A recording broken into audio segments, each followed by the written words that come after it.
Hi అండి. ఒక land ఉందండి. ల్యాండ్‌కి ఓనర్ అంటూ ఉన్నారు. ల్యాండ్ ఓనరు అతనికి ఆ ల్యాండ్ అనేది 100 ఇయర్స్‌గా కంట్రోల్‌లోనే ఉంది. వాళ్ళ నాన్న నుంచి కొడుకు నుంచి మనవడికి రిజిస్ట్రేషన్ అనేది జరిగింది. ఎందుకు జరిగింది?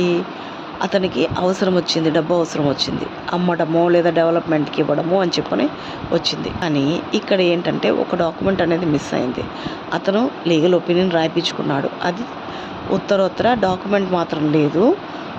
పూర్వీకుల నుంచి గిఫ్ట్‌గా వచ్చింది అని అంటారు. కానీ ఆ డాక్యుమెంట్ లేదని చెప్పి బంధువుల ద్వారా పక్కింటి అతనికి తెలిసింది. అతను ఏం చేస్తున్నాడు? అతనికి అందుబాటులో ఉండే లాయర్ ఫ్రీగా ఉన్నాడని చెప్పని, డబ్బేమీ ఖర్చు లేదని చెప్పని అతని పైన ఆ ఒక్క మిస్ అయిన డాక్యుమెంట్‌లో ఎంత ప్లేస్ ఉందో ఆ ప్లేస్ నాది అని చెప్పి కోర్టుకు వేశాడు.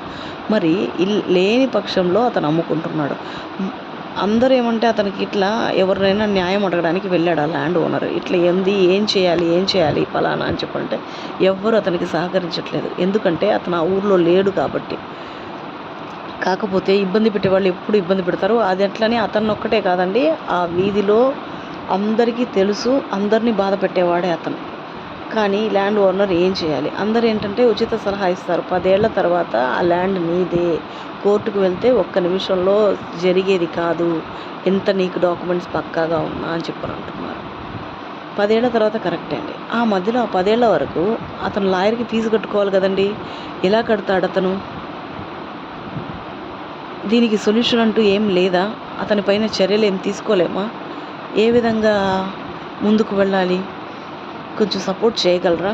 Thank you. ఏమైనా ఉంటే ప్రాబ్లమ్‌కి సొల్యూషన్ ఉంటే మాత్రం చెప్పండి. దయచేసి చెప్పండి. Thank you.